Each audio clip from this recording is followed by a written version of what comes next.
Hola y una cálida bienvenida a quienes nos escuchan a una nueva inmersión profunda. Hoy tenemos un viaje absolutamente fascinante. Ujú. Vamos a adentrarnos en la ciencia del Xineng Qigong. Y hay que hacer una aclaración desde el mismísimo principio. No vamos a abordar esto desde una perspectiva, pues, mística, folclórica o inalcanzable. Claro, eso es vital dejarlo claro. Exacto. Nos vamos a centrar específicamente en cómo el ser humano puede llegar a percibir y manipular una energía de la que seguramente mucha gente ha oído hablar en algún momento, el Qi. El famoso Qi. Así es. Y para hacerlo contamos con una pila exhaustiva de manuales teóricos y prácticos que han sido traducidos, textos originalmente escritos por el maestro Pan Jiming y que conforman el núcleo duro de esta ciencia. Totalmente. La misión fundamental de nuestro análisis a fondo de hoy es desmitificar el Qi por completo. Queremos dejar de verlo como algo puramente mágico o como una simple metáfora filosófica y entenderlo exactamente como lo describen estas fuentes, como una sustancia material especial que los practicantes aprenden a sentir de forma tangible, física y real. Es un placer estar aquí para analizar todo este material. Y lo que buscaremos hoy, manteniendo un enfoque, calmado y puramente analítico, no es invitar a la adopción de creencias ciegas o dogmas esotéricos. ¿Faltaría más? En lugar de eso, vamos a diseccionar las instrucciones textuales precisas, las que detallan cómo la mente humana puede afinar su percepción para sintonizar con esta energía. Porque las fuentes son increíblemente meticulosas al explicar los mecanismos biomecánicos y neurológicos. Ujú. Nuestro objetivo es comprender ese cómo y ese por qué, bajando la teoría a la cruda realidad de la experiencia humana. Vale, vamos a desgranar esto, porque el primer gran bloque de nuestras fuentes aborda la naturaleza invisible del chi y el poder de lo que los textos llaman la intención. Sí, la base de todo.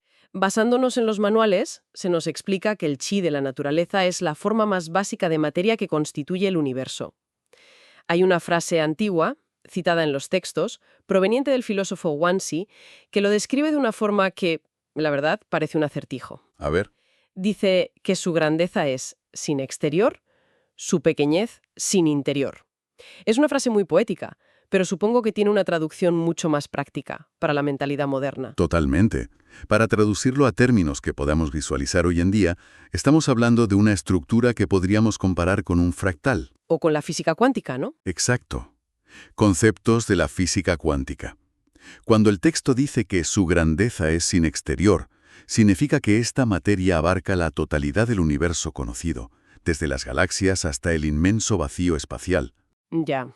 Y cuando añade que su pequeñez es sin interior, se refiere a que también compone el espacio microscópico entre los quarks de un átomo. Lo permea todo de forma absoluta.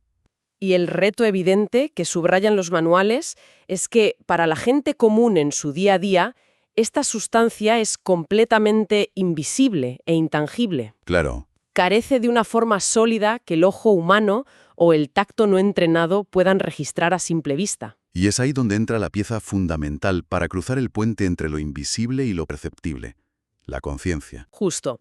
He estado revisando los textos y detallan el concepto de ji, que podemos traducir como la intención, y el ji yuanti, que se describe como el cuerpo espiritual original o la sustancia fundamental de la mente. Ujú. Y lo que realmente rompe los esquemas habituales es que en la ciencia del Jinen Qigong, la conciencia no se trata simplemente como un fenómeno psicológico No, para nada. o como un subproducto abstracto de las neuronas disparando en el cerebro. Se define literalmente como una forma especial de materia. Es decir, afirman que el pensamiento en sí mismo tiene una materialidad sutil, una presencia física real. Lo fascinante aquí es que los textos insisten una y otra vez en una máxima operativa fundamental. La intención comanda el chi. Donde va la intención, sigue el chi. Fuerte declaración. Muy fuerte. Y hay que aclarar que no estamos hablando de un simple ejercicio de imaginación pasiva. No es sentarse a soñar despierto. Exacto. No es sentarse en el sofá esperando que las cosas se muevan por arte de magia. Se trata de un uso activo y sumamente dirigido de la conciencia. Ujú. Si utilizamos una analogía práctica, la intención funciona como el haz de luz de una linterna de alta potencia en medio de la oscuridad. Al dirigir esa linterna de forma consciente y concentrada, el practicante moviliza y condensa esta energía primordial del universo. Que en las fuentes, si no me equivoco, recibe el nombre técnico de Hunyuan Chi. Eso es Hunyuan Chi. Esa idea es un pilar absoluto para cualquiera que tenga la curiosidad de entender cómo funciona esta disciplina en la práctica. Enseña que la mente tiene la capacidad literal y mecánica de moldear la materia energética que nos rodea. Cambia las reglas del juego. Es un concepto que cambia por completo el paradigma de lo que se considera real o inamovible. De repente, la barrera entre el pensamiento y el mundo físico se vuelve completamente permeable. Así es. Pero claro, surge una duda muy pragmática. ¿Cómo visualiza alguien algo que, por definición, es invisible para el ojo humano? Buena pregunta. Las fuentes ofrecen descripciones muy específicas sobre el estado del ki para ayudar a la mente a cruzar esa barrera, lo cual nos lleva a nuestro siguiente punto. Los textos recurren a analogías muy evocadoras precisamente para darle a la mente un asidero físico. Describen esta energía utilizando términos como un estado difuso, nebuloso y vago. Se instruye al practicante a visualizar el ki de la naturaleza como si fuera una neblina densa y borrosa. O, textualmente, como humo de incienso flotando libremente. Humo de incienso. Sí.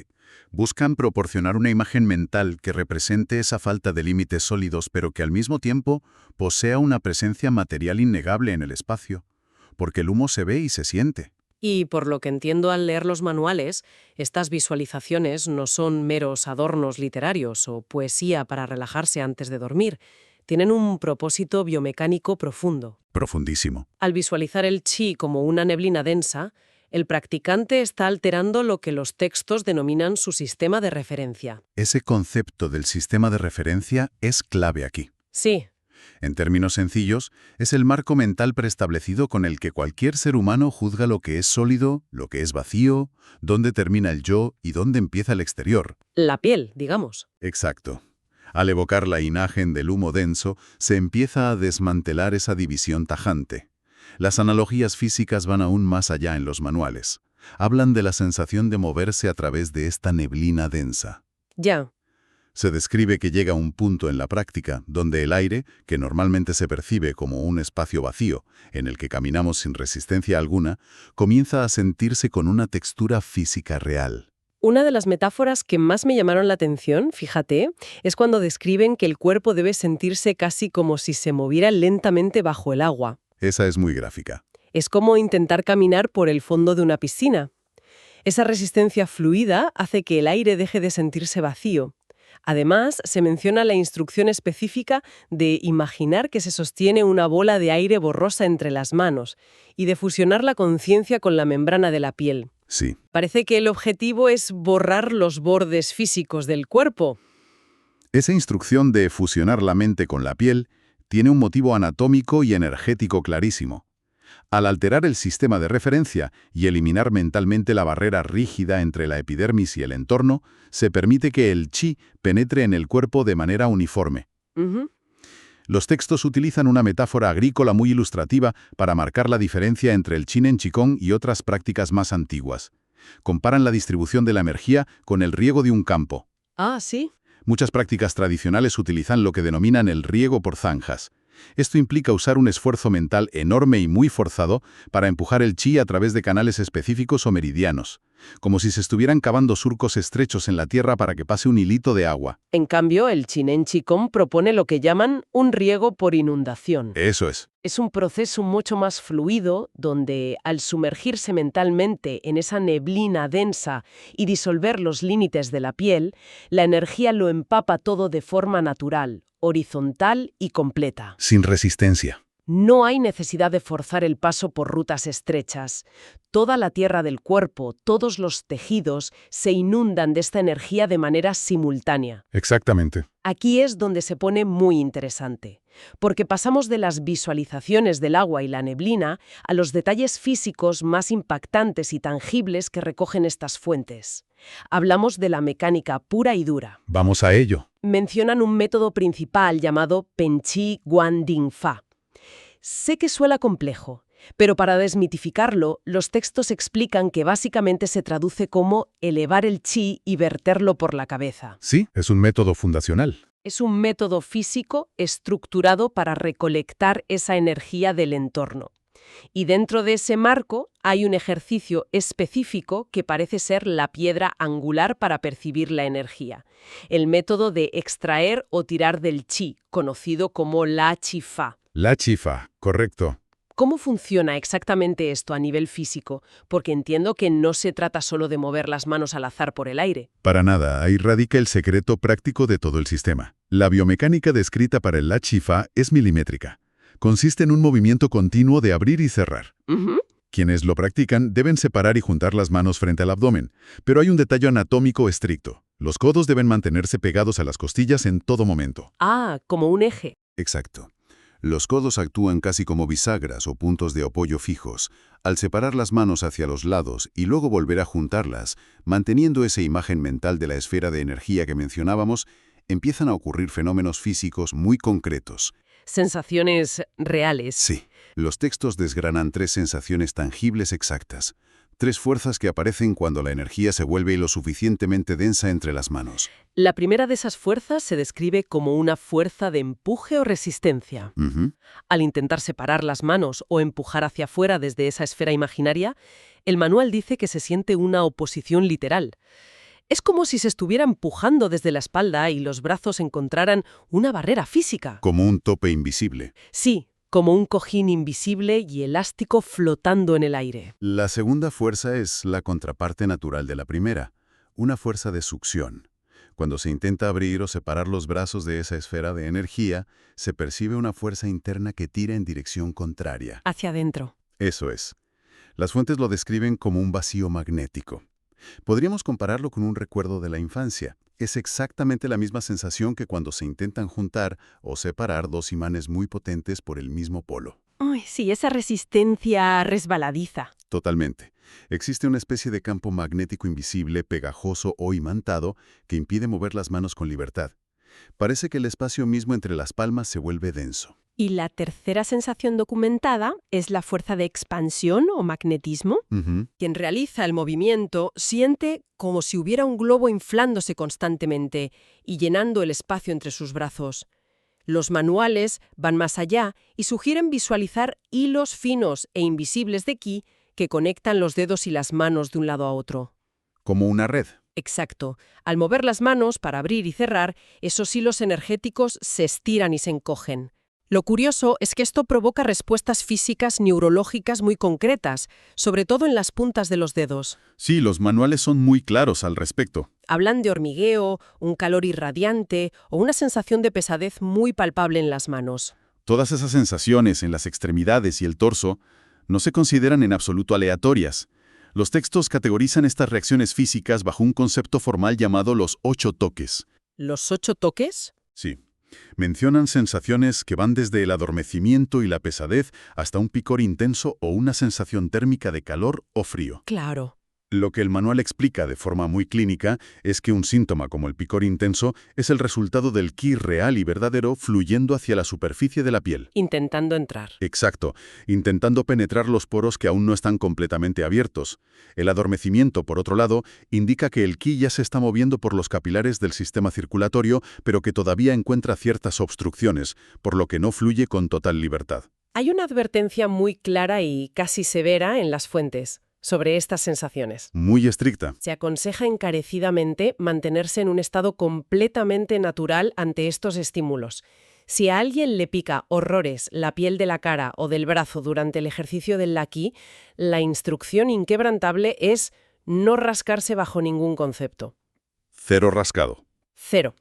No hay que entrar en pánico ni asustarse, porque el acto físico de rascarse rompería el estado de concentración y haría que esa energía volviera al interior, interrumpiendo el proceso de asimilación. Exactamente. El manual insiste en que hay que entender ese picor o ese calor no como una molestia, sino como la confirmación cruda y física de que la integración del ki está ocurriendo a nivel celular. Si conectamos esto con el panorama general, llegamos inevitablemente a la duda fundamental que suele surgir al estudiar estos textos. La duda del millón. Es la misma duda que la comunidad científica moderna se ha planteado en numerosas ocasiones. ¿Es todo esto una simple ilusión psicológica? Ujú.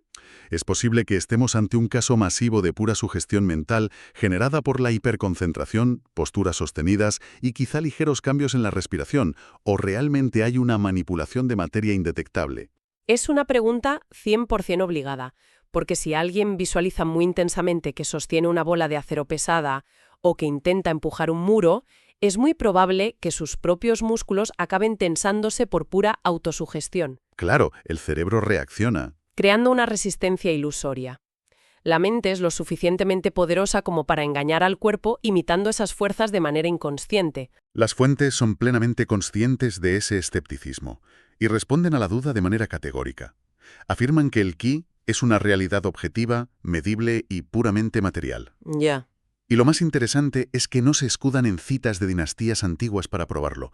El libro 9 de estos manuales dedica secciones enteras a documentar una serie de experimentos científicos modernos realizados por investigadores chinos de renombre, Nombres propios, vaya. como Yan Xin y Lu Suzin. En estos estudios, realizados bajo condiciones de laboratorio totalmente controladas, se relata cómo el ki externo emitido intencionalmente por practicantes avanzados logró interactuar con tecnología moderna. Y los detalles de esos experimentos de verdad son asombrosos. Cuéntanos. Los textos mencionan que el ki logró ser detectado mediante efectos medibles en películas fotográficas que estaban completamente selladas. También hablan de efectos infrarrojos modulados en baja frecuencia. ¿Instrumentos de precisión? Sí. Es decir, los detectores infrarrojos captaron emisiones de calor o radiación estructurada proveniente directamente de las manos de los practicantes. Tremendo. E incluso mencionan el fenómeno de la termoluminiscencia, donde el ki emitido provocó reacciones físicas que hicieron que ciertos materiales emitieran luz al ser estimulados energéticamente. Luz medible. Todo esto quedó registrado en máquinas inanimadas que, evidentemente, no son susceptibles a la sugestión mental humana. Según las fuentes, esto valida la premisa principal.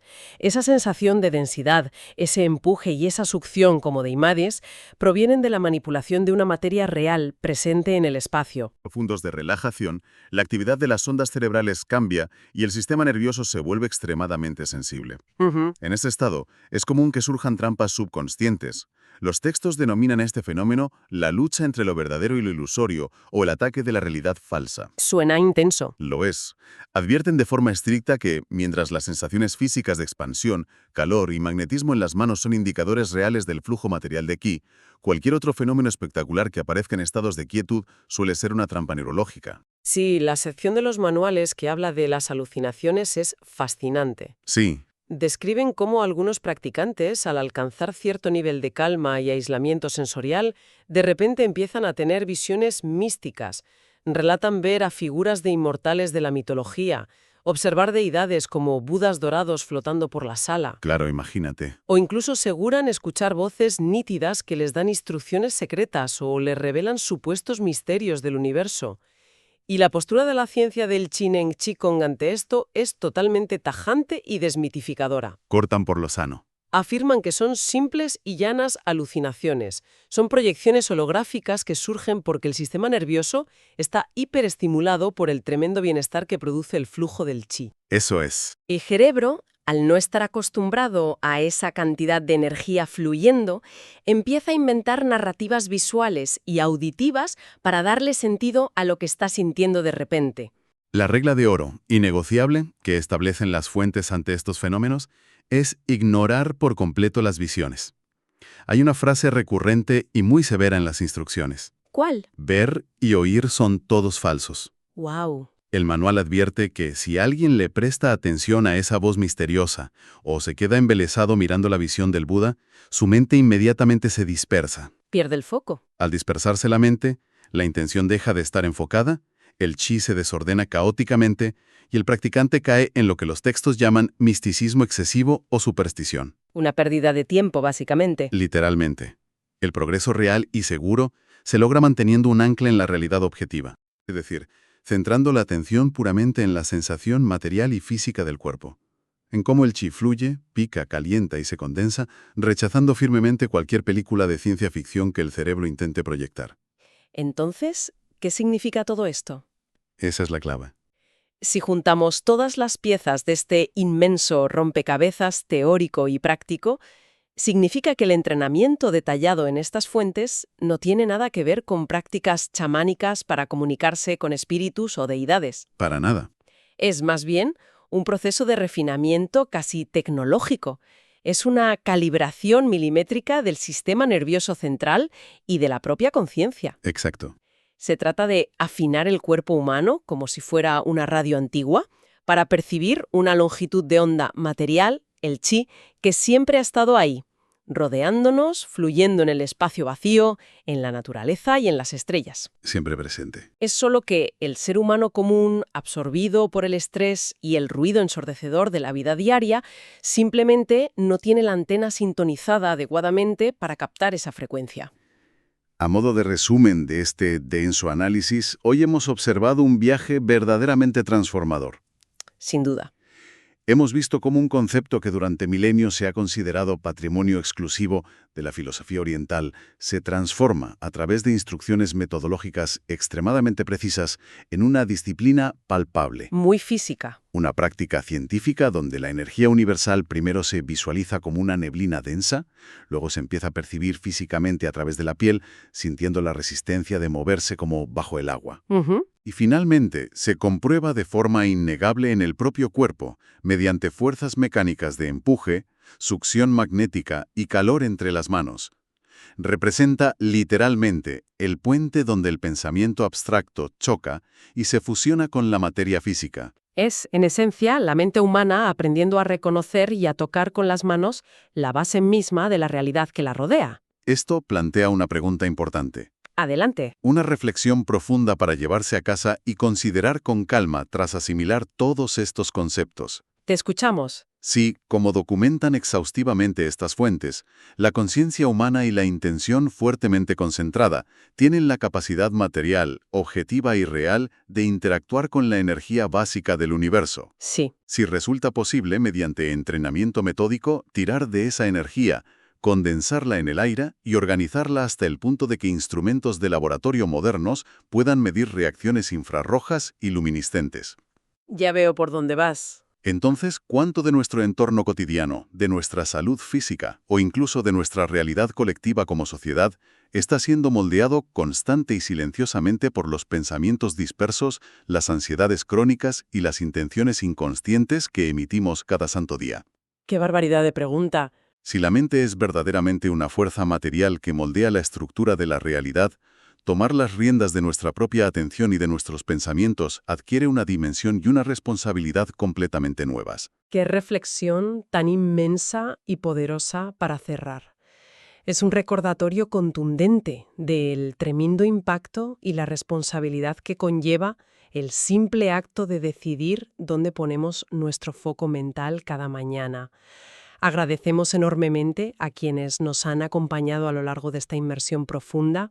Ha sido un recorrido denso, lleno de conceptos desafiantes, pero profundamente iluminador, guiados por los textos de Pan Ge-ming y la ciencia documentada del Shineng Qigong. Reafirmamos el inmenso valor de seguir cultivando la curiosidad intelectual y de mantener siempre una mente abierta ante los misterios que la ciencia moderna y la experiencia humana milenaria aún están intentando desentrañar en conjunto. Nos despedimos por hoy, invitando a todo el mundo a seguir buscando esos momentos de asombro, de cuestionamiento profundo y de aprendizaje continuo en su día a día. Hasta la próxima.